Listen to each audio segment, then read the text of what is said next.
मुझे यकीन है कि आप वहां पर बैठे हैं तो यह ऐवान एक कीमती हीरे की तरह ना सिर्फ इस मुल्क की आवाम में, दुनिया में चमकेगा और आप के बोझ को यह सरकार कम करेगी डिप्टी स्पीकर बनाकर। इतना बोझ आप पर नहीं डालना चाहिए। असाउद्दीन ओवैसी जी।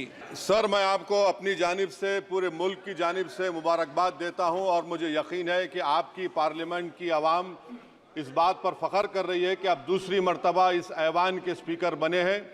सर, आप इस हाउस के रिपोजिटरी है, कस्टोडियन है, मगर हकीकत यह है कि अक्सरियती जमात के पास नंबर है मगर उनके पास अक्सरियत की ताकत नहीं है। यहाँ अपोजिशन के पास अक्सरियत की आवाज़ भी है, तो इसीलिए मेरी आपसे गुजारिश है कि आप छोटी पार्टियों को मौका दीजिए और मुझे यकीन है कि आप 17वीं लोकसभा में जिस तरह शफकत का मुजाहरा मुझ पर किया, हम छोटी पार्टियों पर, मैं उस समुदाय से आता हूं जो इस ऐवान में सिर्फ 4% है, तो हमको आवाज़ उठाने की आवाज़ दीजिए। सर, आखिर में मुझे यकीन है कि आप वहां पर बैठे हैं तो यह ऐवान एक कीमती हीरे की तरह ना सिर्फ इस मुल्क की आवाम में, दुनिया में चमकेगा और आप के बोझ को यह सरकार कम करेगी डिप्टी स्पीकर बनाकर।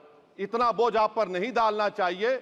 मैं मुबारकबाद देता हूं सर आपको, मैं मुबारकबाद देता हूं कि आप छोटी पार्टियों पर, यह ऐवान अपोजिशन और छोटी पार्टियों का भी है, हमको आप आवाज का मौका देंगे।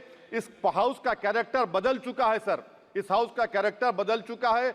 अब बीजेपी स्टीम रोल नहीं कर पाएगी। हम आपसे मुबारकबाद देते हैं। शुक्रिया सर। सदन का अच्छा दिन है। पप्पू जी, बार बार मत उठा करो। आप सीनियर मेंबर हैं। कैसे? मैं माननीय सदस्यों सबसे आग्रह करना चाहता हूं, आज एक अच्छा दिन है, आप अपनी बात संक्षिप्त में कह दें। जो कुछ भी पॉलिटिकल बात कहनी है आपको राष्ट्रपति अभिभाषण में पर्याप्त समय, पर्याप्त अवसर मिलेगा। श्री अमरा राम जी। अध्यक्ष महोदय, आप दूसरी बार इस महान सदन के अध्यक्ष के पद पे आसीन हैं।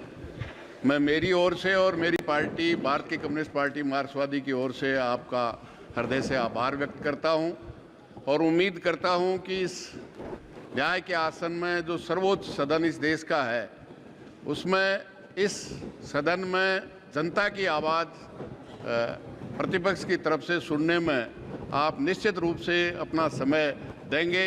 आप पहले भी राजस्थान की विधानसभा में भी आपने अपनी जनता की आवाज़ उठाने का काम किया और इस सदन में आकर तीसरी बार आप सदस्य हैं और इस सदन के सर्वोच्च पद पे, अध्यक्ष के पद पे आज विराजे हैं। पुनः मेरी ओर से और दल की ओर से आपका आभार, धन्यवाद। जय हिंद।